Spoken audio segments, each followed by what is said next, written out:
Now, the greatest radio shows of all time.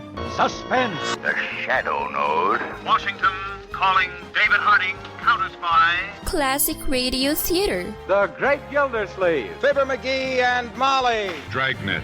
Gunsmoke. The Lone Ranger. Now, step back into a time machine with your host, Wyatt Cox. Good evening, friends of the Inner Sanctum. An episode of the CBS Radio Workshop, a verse drama play, Carlotta's Serape, as broadcast on the CBS Radio Workshop April 14th, 1957.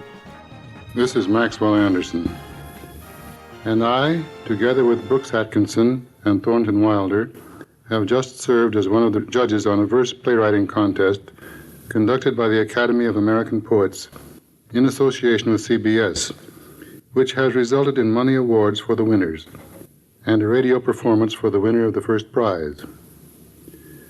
Poets need material rewards.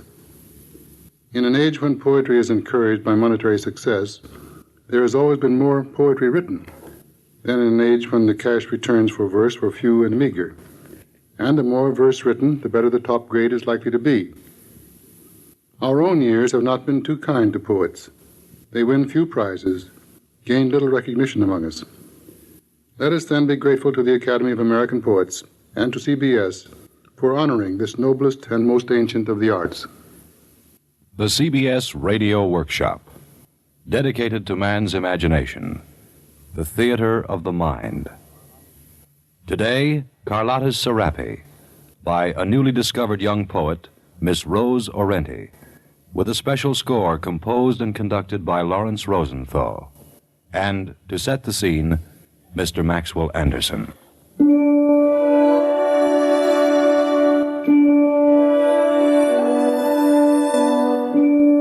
The time is this summer. The scene is a Mexican marketplace. Carlotta is looking at a pottery display, but out of the corner of her eye, she is watching the old weaver at the next stall. She wanders over to his stand, pretending to be unconcerned. Actually, she is excited about a serape in his collection. She touches it casually, but her fingers tremble.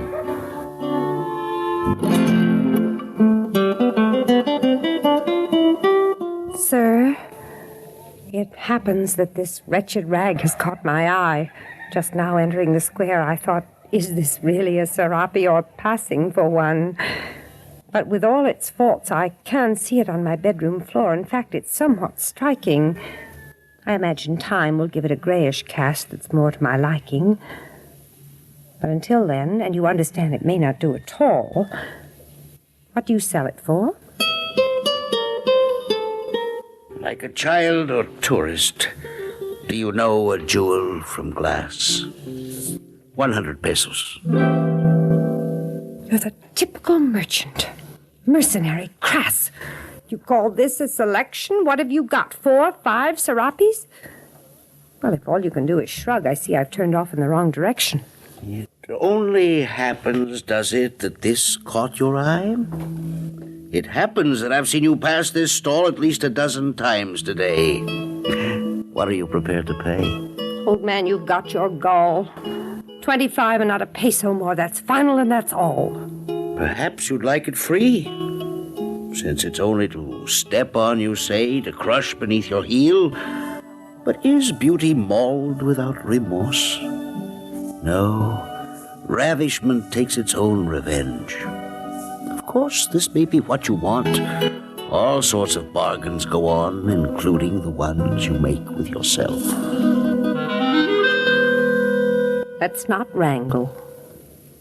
I've heard your craftsmanship is great, and I will concede the point, make it 28. Quite a concession. I've had my fill of customers who bargain for a dream and then don't pay. Say what you like and leave it here. If you don't take it, some tourist will.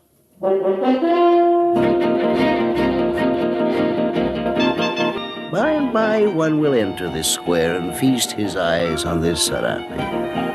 Then, when you turn around, it will be gone. Oh, you'll cry, you'll cry. Yes, the keen-eyed visitors descend like flies on Mexican ground. And they're very quick with their cameras. But I wonder if they see what they snap.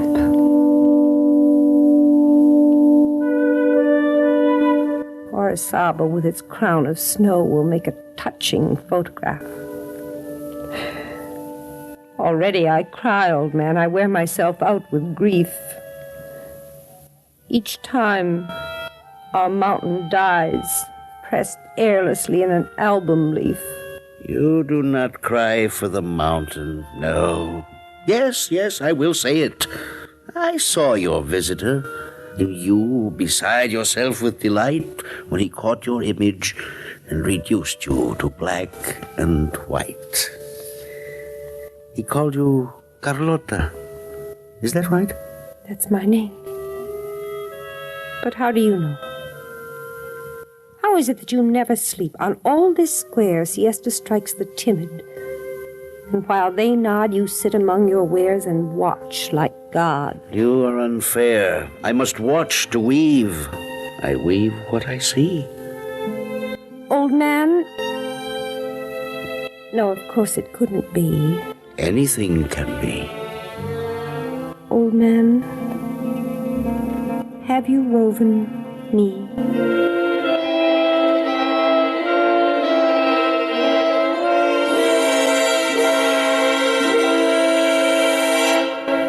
You were accidental, purely fictitious. How was I to know it would agitate you and enchant you so that a noise in me would echo in Carlotta? Let me make it 90 pesos and depart. The weight of my purse is not through my heart. Because you have no heart? Oh, then it's yours at 86. It's part of the process to compromise, to settle for less than purity and perfect happiness. 86? No, 84, to bring us greater wisdom than we had before. Not a peso more than 33 if all I buy is prophecy. The future is a mystery. Still, my loom says, what you have been has made you what you are and all you must be. And the pattern of your trinity weaves like a thread through time, shuttling busily.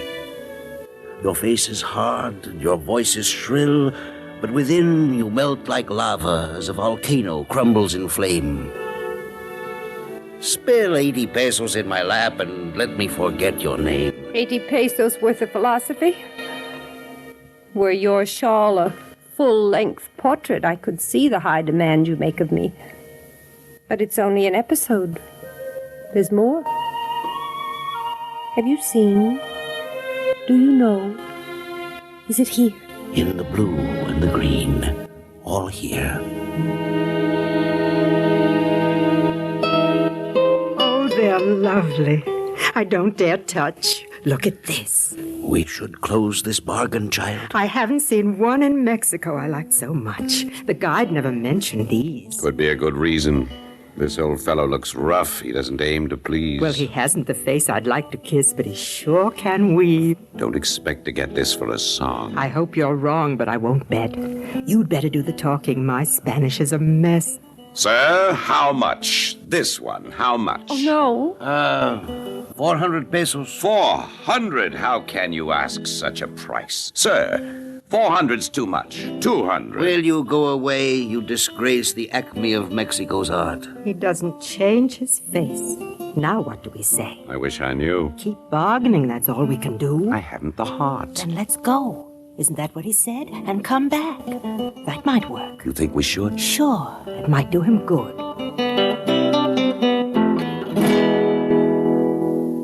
Why did you do it?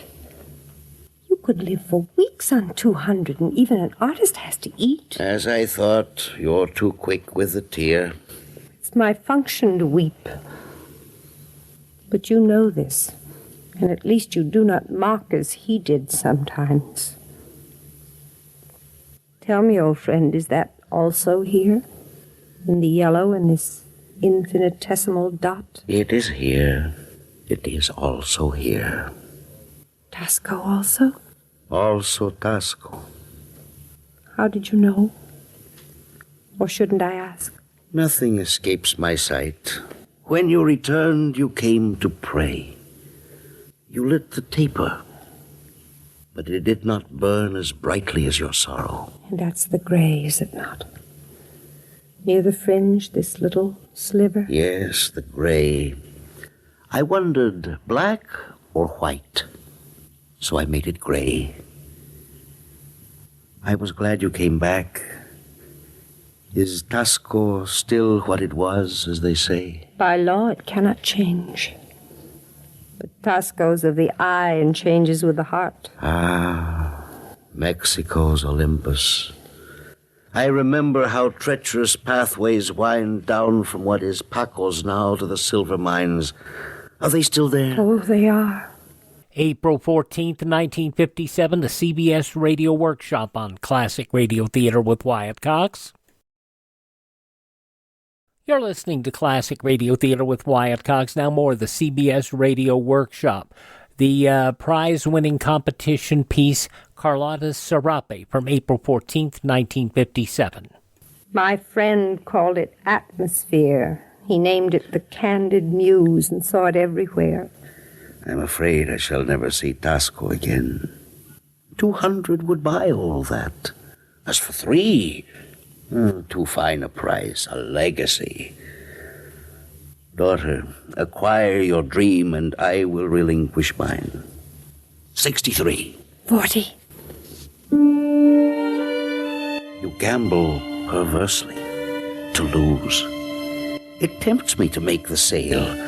Perhaps if I thwart you, if you got what you thought you wanted, you would recoil. The shock might change you. But of course, if you didn't see it yourself, I'd only fail. You have to choose, not I. You know that 100 is not too much, not even enough for this fabric of my soul and yours. Call my bluff. Sir? Sir, we have circled the square, and I must confess, not here nor elsewhere in Mexico can anything compare with the beauty and finesse of your handicraft. We seem commercial to you, but what, after all, is a tourist to do but buy a memory or two? For 300 pesos, we expect an eternal passport, re-entry to a perfect square, this stall, when in fact we buy nothing at all and can never come back. You move me. I was not prepared for such a speech. How is it you speak so well? I studied long ago, and I'm crude about it. I wish I could say what I feel. Sir, it isn't a spiel, but from my heart. I don't care for this procedure, which they say is the custom here. And the fact is, I haven't the talent or time. What are you saying, dear? It sounds sublime. I'm trying the truth. Sir, 300. And my wife, if she may, would like a photo of your daughter here. She's not my daughter, thank God. Though I think you're my son. It doesn't matter to me, but she has an aversion to photographs, I understand. I will say this because you're so sincere, that she also wants this Serape. However, she overplays her hand. You may not believe it, but she bids too high. And as we were saying... Then it's not for sale. The Serape must be sold. Frankly, I don't know how, nor even why. But it pains me not to get my price. After all, there are love and labor in it, and the skeins of wool alone run high. So the price hasn't changed. It's still what I quoted, or I lose my integrity. I would advise that you circle the square again and think it over. I will, too. Yes, that's my advice. We're both too big for compromise. 400, that's a wicked slice. Well, I'll take a walk and talk it over with my wife.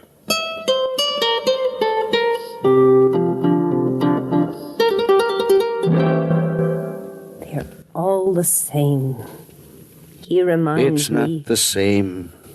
For shame that you always add 1 and 1 and get nothing. For once resolve your balance and buy for a meager sum, and there is something you must pay, a little happiness. We cannot argue all day, and the bus leaves soon. It's bitter enough for me to vend on this mart. I can't take on your cares or weave your pattern forever. Restore me to my own identity. For an artist, you have a practical mind. In fact, you're American at heart. If this is a jest, and it certainly is unkind, then you will surely fail the final test. You test me. I teach you. For which forgive me. Had I myself the flair, some other fool would be the weaver, and I an American millionaire. One loser detects another soon enough. End your pursuit of sadness, and your hate can be revealed to you before it is too late. Yes. I hate even myself. But you know, since I started to talk to you, it seems to go, to dissipate, and leaves a bottomless pit, a vacuum, because nothing replaces it. And it should, I think, be replaced by love. But I do not love anymore, and I'm sure somehow I have never loved. And I never will. There's something still. I wonder, I am young, as you say, but it's been one blunder after another. Not he, the American, nor anyone. No, Weaver, I have never loved. Not he, the dark-eyed one who vended orchids and bouquets on Xochimilco's boats and banks. I languished for him, but I never loved. Nor my Valencian swain who plucked his husky, sad guitar and sang old tunes of far-off Spain. I longed for him, but never loved. And the matador, brave and afraid, dazzled me with epaulets and crimson cloak. When first he smote a bull, Popocatépetl smoked. Yet thinking how the stain of the beast's blood soiled the sand, my heart was wrenched with pain, and I withdrew my hand. He was my life. I did not love. Not more nor less than they. The American passed within the shadow of a myth in whose darkness love dissolved away. I can no longer shield my eyes from light. The daylight comes, and in this merciless sun I see how I have never loved, not he, the last, nor anyone. I'm a hopeless case.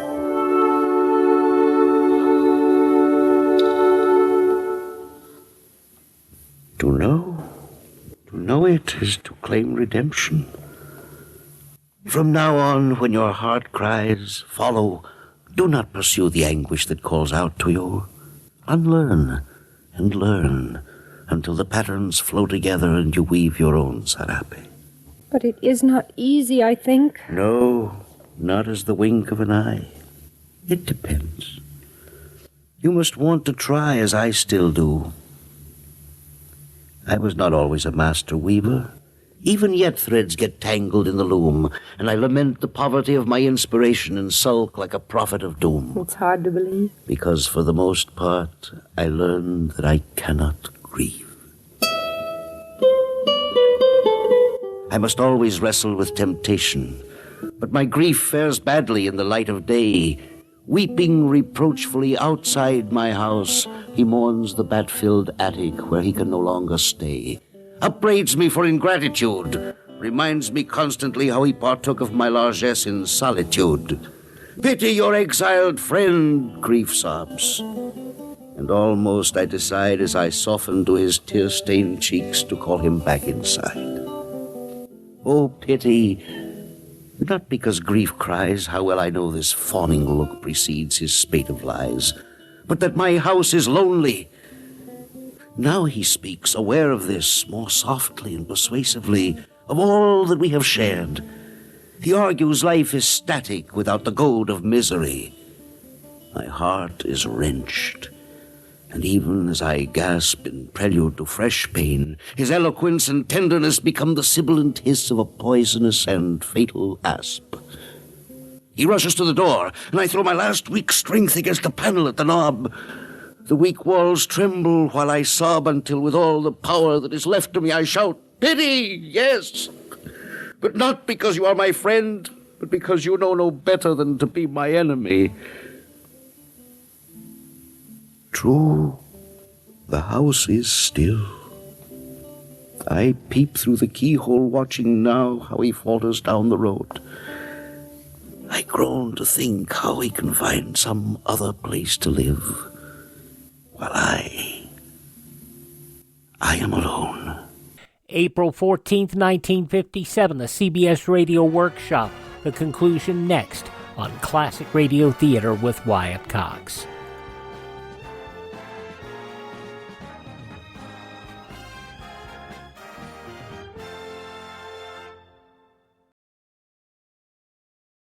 Just when you thought it couldn't get any better, Mike Lindell and MyPillow launching the MyPillow 2.0.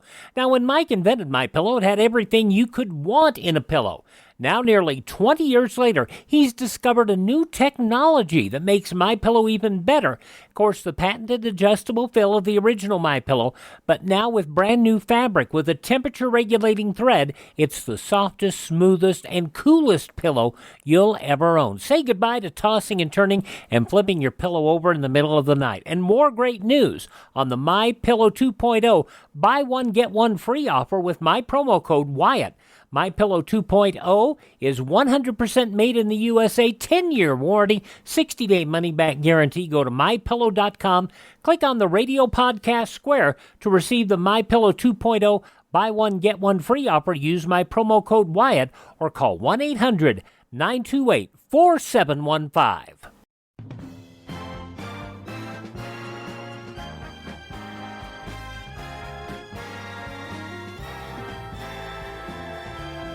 Now on Classic Radio Theater with Wyatt Cox, the conclusion of the CBS Radio Workshop, Carlotta Serape, April 14th, 1957. Alone. Now what do we say we start again? 45. Will you take it? I don't think I can. It's not a bad offer and good enough for a lesser man. But you can do better. 50 might make it. Ah, here's my boy. Have you decided to grant yourself your wish? Things are moving fast. This chance will be the last for all of us. Haggling is for the timid, sir, the language of the weak. It is not a tongue I care to learn or speak. Fair is fair, and the craftsman's hand is written all over there. The bus is waiting. Hurry. Don't worry, dear. Sir, you're a master. I take the time to say this and repeat it. Though we have to leave, no one can weave the way you weave. I want you to know I know it. It's a pity I can't say it better and at greater length. But if I did, I'd never get back to Mexico City. I'm distressed, and I'm sure I show it. But if I could bring this back with me, I'd be your eternal debtor. Then what are we waiting for? I'll pay what you ask for. 400 pesos, if necessary, more. It's already agreed. I'll pay 50. Do I hear what I think I hear? Or do my ears deceive me? Did she say 50? She said 50. That's 5,000 pesos, honey. I'm afraid it's perfectly clear. But she's only a girl, a baby. Does she have that kind of money? I don't get it. Maybe they're poking fun. We have to forget it. Let's run.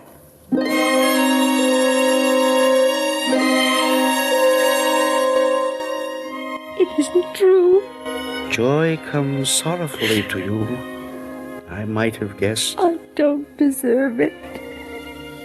Oh, you fooled them all right, but 50 pesos won't take you to Tasco again. Carlotta, you brought Tasco to me. Oh, not really. Here, I'll pay you before you change your mind. It's true, I'm rarely kind, but what I do, I do. Thank you. It's not for the floor, I promise. That was a ruse. Of course. I'll put it to tasteful use. It's a treasure. Then I have no remorse. Just don't misuse your pleasure and take the quirks of fate with a grain of salt. You leave the blinding sunlight of this square, but it will follow you forever. And when you dig through ancient shadows, you'll find that light was always there. Smile. You'll never meet a man if you wear that awful face. I couldn't disgrace you that way. Then you'll love again. Amen. Adios, Carlotta.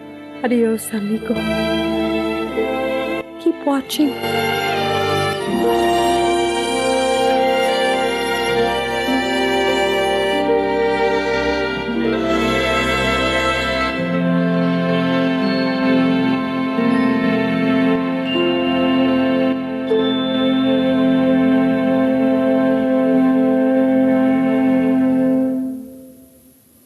You have been listening to the CBS Radio Workshop and Carlotta's Serape by Rose Orenti. The American Academy of Poets prize-winning verse drama chosen by Maxwell Anderson, Brooks Atkinson, and Thornton Wilder, and produced and directed in New York by Paul Roberts. Elspeth Eric was heard as Carlotta, and Louis Van Ruten as the Weaver. The tourists were Stotts Cotsworth and Vera Allen. Special score composed and conducted by Lawrence Rosenthal. CBS Radio Workshop was a lot like classic radio theater in one way. You never quite knew what you were going to get, but you always knew it was going to be interesting and hopefully entertaining. The CBS Radio Workshop, April 14th, 1957 on Classic Radio Theater with Wyatt Cox. So a lot of you said you enjoyed hearing soap operas, and we found some soap operas. And then we stumbled onto Claudia, and for quite some time we aired a lot of Claudia, and we're giving Claudia just a little bit of a rest. But the show's good. It's a delightful show. It is not your heavy-duty soap opera. It's really a nice, sweet show. So let's listen to an episode of Claudia, and you can see what we're talking about if you haven't heard it before. Sponsored by Coca-Cola. This goes back to April 14th, 1948. Your Coca-Cola bottler presents Claudia, based on the famous play and novels by Rose Franken. Brought to you, transcribed Monday through Friday, by your friendly neighbor who bottles Coca-Cola. Relax, and while you're listening, refresh yourself. Have a Coke. And now, Claudia. Dum dum dum dum, la la la la la la la la la la la la. A little less spirits, Claudia, and a little more care. I haven't broken anything yet. Yes. Are you intending to? You never can tell. No, you never can. Oh, moving. It seems to me ever since David and I got married, we've been moving. It's a good thing I like it. Look, I need some more newspaper. We've used up all the Sunday papers. I didn't realize you had so many dishes. Yep, I thought we'd broken more. Well, I almost wish you had. Here, Mama. Thank you, Mrs. Norton. You're welcome, Mrs. Brown. Whoops! What's the matter? I just noticed something. If you're going to stop to read all the advertisements, we'll never get finished today. You know, I need a teapot. This one would match the rest of our set perfectly. It's already past 6 o'clock. But I don't think I like the spout on it. David will be home in a few minutes. Otherwise, it's a very nice shape. Claudia, have you heard one word I've said? Certainly, Mama. All right. What have I said? Don't you remember? Really, you're impossible. Here, tell me what you think of it. It's not bad. No. Might match the rest of your set. Say, it's already past 6 o'clock. But I think you're right. The spout's rather an odd shape. Do you realize David will be home in a few minutes? However, if you need a teapot, this one might not Mama, have you heard one word I said? What was that? You know perfectly well. Now, how do you like talking to a Stonewall? I love it, Mrs. Stonewall. Here, hand me a cup. I'll wrap it up. Oh, we've got 4 full cases right now. Come on, enough dawdling. Me dawdling? Let's get through with this china packing. I don't want to be here all night. Strange, I don't mind. And you better get used to it, too. Get used to what? Spending all night with us. On the farm, you'll be spending all night with us. Oh, will I? All under one roof again. Under one roof? Well, how many do you think we have? Of course, I realize that David is a marvelous architect. But even so, Mama, sorry, only one roof. Well, that's too bad, because One roof's not enough for me. It isn't? No, it isn't. Since when? Oh, since a long time. Since how long? Months. How many? Oh, I should say several. 6.5, maybe? Just about. One roof for me and one for you and David. Isn't that a little extravagant? No, on the contrary. It's the only practical thing. Mama, What? I need another piece of wrapping paper. Well, here you are. And you better go easy. You're up to yesterday's newspaper. I still haven't broken anything, have I? No. You've been very good. Why should I break anything? I'm perfectly well able to take care of myself. I know. I don't really need anybody. Nobody needs anybody. All anybody needs is not to love anybody. Then everything would be wonderful all the time. Dear, I can't think of anything more depressing. I can. Lots of things. I don't see what's so terrible about people who love each other wanting to be together. Well, there isn't. Well, then, for heaven's sakes, why won't you come and live with us up in the farm? I don't want to. You don't? I thought you liked the farm. Claudia, I think the farm is beautiful. It's perfect. It's cozy and real and it's exciting, but well, it's not for me. And the way you've been raving about cows and trees and brooks all these weeks, I expected you wanted to live there with us. I'm sorry, but I kept hoping you'd realize that I wouldn't come to live with you. Claudia, you're not surprised, are you? Me surprised? Of course not. And I don't intend to worry about you sitting home alone, not cooking yourself a proper dinner, not having anyone to go to the movies with, just sitting by the window. Well, I must say, you draw a very flattering picture of me. You make me sound like a very ancient old lady without a friend in the world. Oh, Mama, come and live with us. We won't bother you, I promise. David designed the house with a room and bath just for you. Why, he did? I didn't know it. Well, it was meant to be a surprise. Well, that was very sweet of David. Now will you come? Weekends. I don't think you love your grandson at all. Well, we're not very well acquainted yet. Even if you don't love me or David, you should love your grandson enough to want to live where he's going to be born. Claudia, there's absolutely no use to all of this. Then there's no use to anything.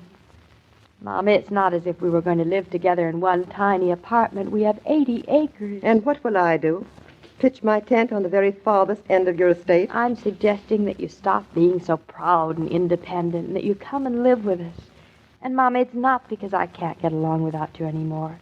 It's only that, well, I just don't see why, when the world's as miserable as it is, that we shouldn't grab everything that we can. That's fine for today, Claudia, but it may make tomorrow a lot more miserable when you have nothing left to grab. Tomorrow will take care of itself. Well, tomorrow can be a lot easier by the way you prepare for it today, believe me. I just can't believe it, Mama.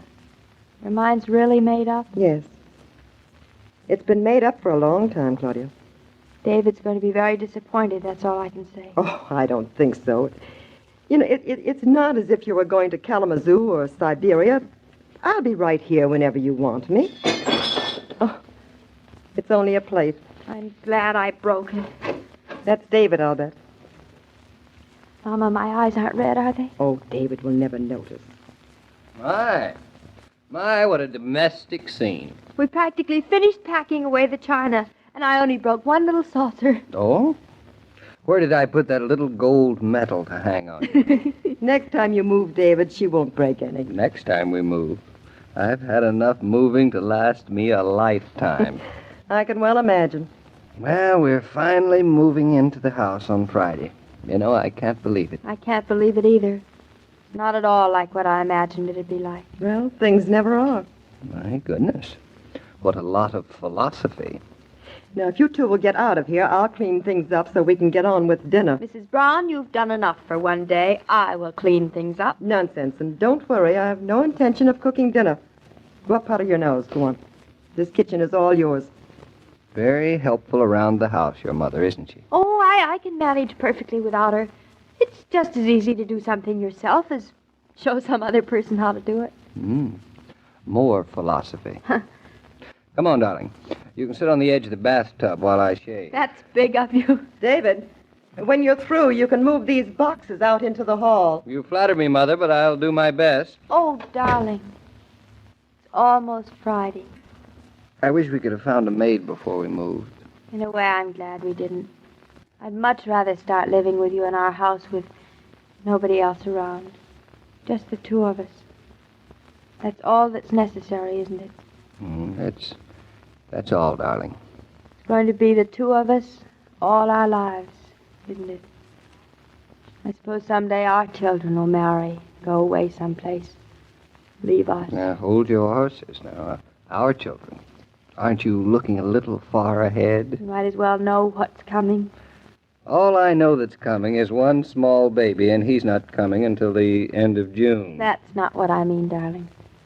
I can stand here and tell you what everything's going to be like for years and years and years. Oh?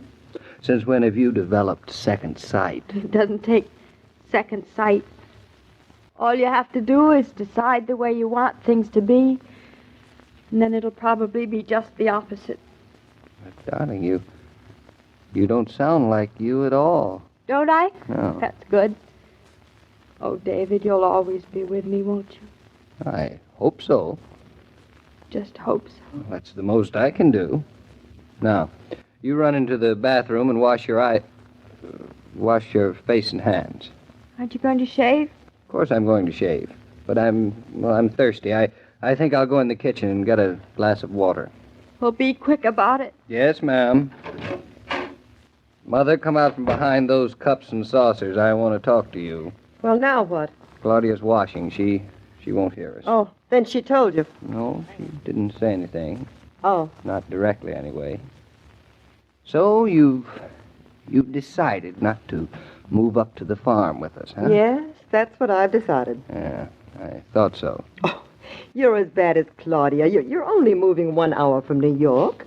Only an hour, that's right, but a very big change, Well, Mother. it'll be a good change. You won't be able to get rid of me, I promise you. I'll be up every weekend. And then when the baby comes, Claudia's life will be so full. It'll work out best this way, David. You're a very generous mother, Mrs. Brown. You want to give your daughter away completely, don't you? Yes, but she's not my daughter anymore. She's your wife, and she's going to be your son's mother. Claudia's going to have her hands full, isn't she? These next few months, I mean.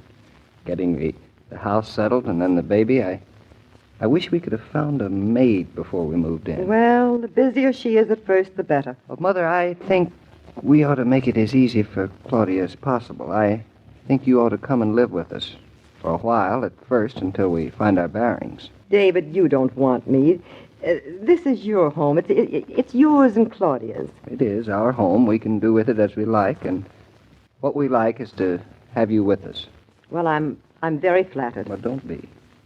Why, you can even make yourself useful around the house. There'll undoubtedly be a lot of cleaning, a lot of sewing, and a lot of work to be done. I never minded work. Well, that's good. In other words, you want your mother-in-law for a maid, huh? Oh, you can call it what you like, Bridget. Oh, you're sure this is the right thing, David? Positive. Well, I won't stay very long. Just time enough to get you settled and to let Claudia get used to being a farmer's wife. You won't mind? Mind? Oh, David, I guess there's room under one roof for all of us. But it's your roof, David. I'll only borrow it for a little while, I promise. Oh, now look, I've gone and broken a cup. I guess I'm a sentimental old lady after all. So am I, and I'm proud of it. I know you're in and out of the variety store often. Grateful for the many articles so conveniently gathered at the 5 and 10 for your selection. This week, look especially for nationally advertised brands, because the week of April 12th is being celebrated as Nationally Advertised Brands Week in variety stores, and you're bound to find things that are just what you need in conveniently packaged sizes. While you're about it, look for the familiar red cooler or soda fountain and treat yourself to ice-cold Coca-Cola and shop refreshed.